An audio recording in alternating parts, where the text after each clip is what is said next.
Hello everyone, I am Dr. J. Dhanalakshmi, Assistant Professor, Department of Chemistry, Kamaraj College of Engineering and Technology. Today we are going to see about zeolite process.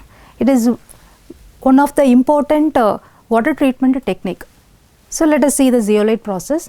Before going to see the process, see some basics. Softening, the process of removing common salts, hardness producing salts from water is known as softening or conditioning of water. It can be done by two methods. One is internal conditioning or otherwise called as internal treatment, and another technique is external conditioning or external treatment. Yes, so the zeolite process is under the category of external conditioning. What is external conditioning? External conditioning, it is the removal of hardness producing salts from water before feeding into the boiler.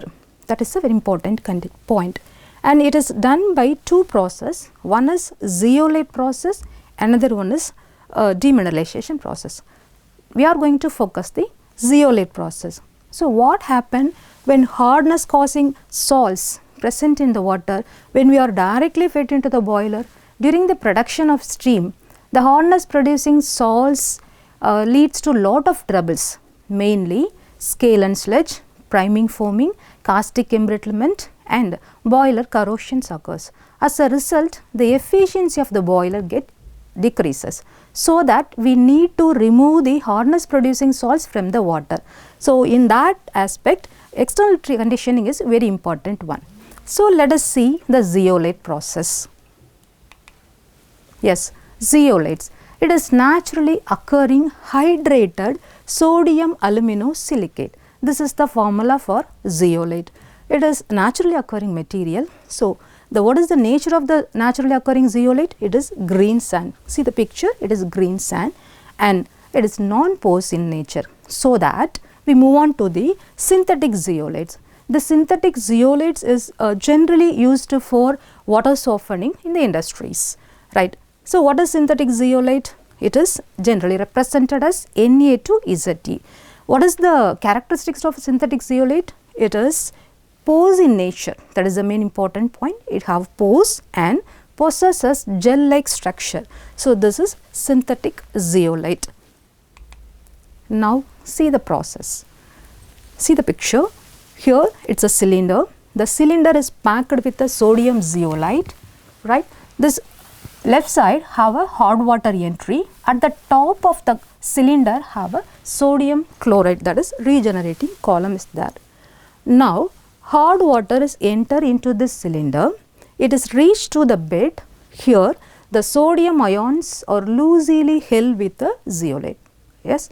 Now the hardness causing salts, particularly calcium and magnesium present in the water, reach to this bed. Here the sodium ions are replaced by the calcium and magnesium ions present in the water.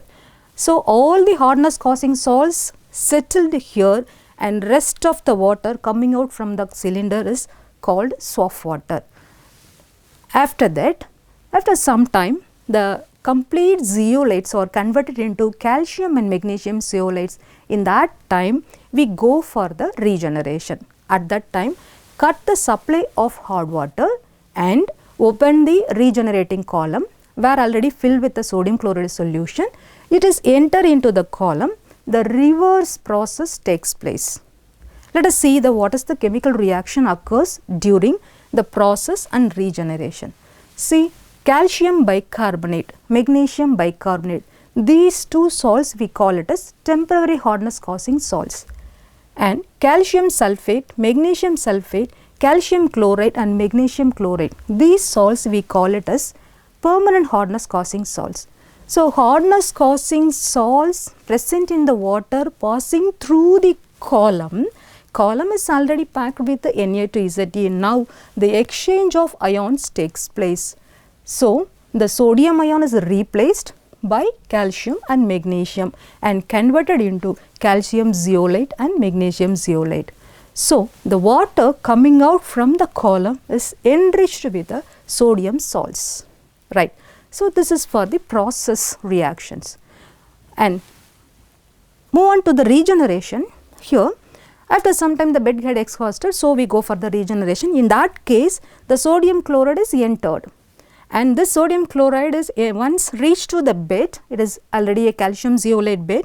So, now here also the exchange of ions takes place, that is the sodium ions or again exchange with the calciums. So, calcium ions are removed and sodium is reached and convert into Na2Ze. So, the bed get regenerated. This is the overall process and regeneration for the zeolite process.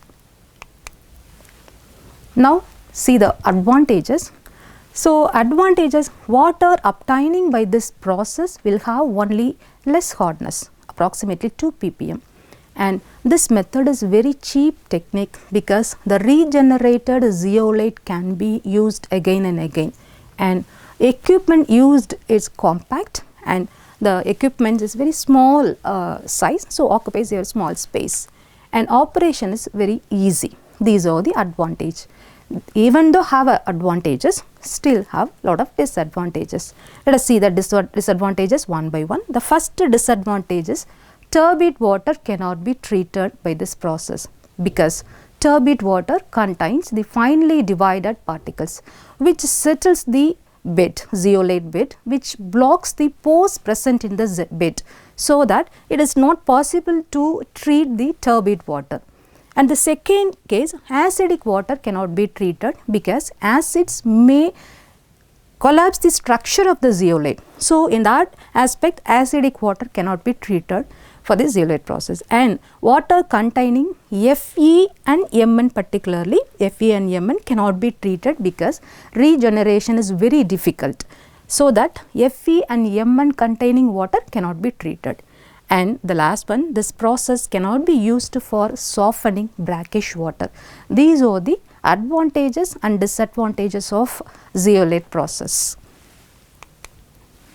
And so, zeolite is widely used in the water treatment. It is not only used in the water treatment, and also it plays a vital role in all the fields. See, these are the applications of zeolites in different fields. So, up to this the process is over. Thank you.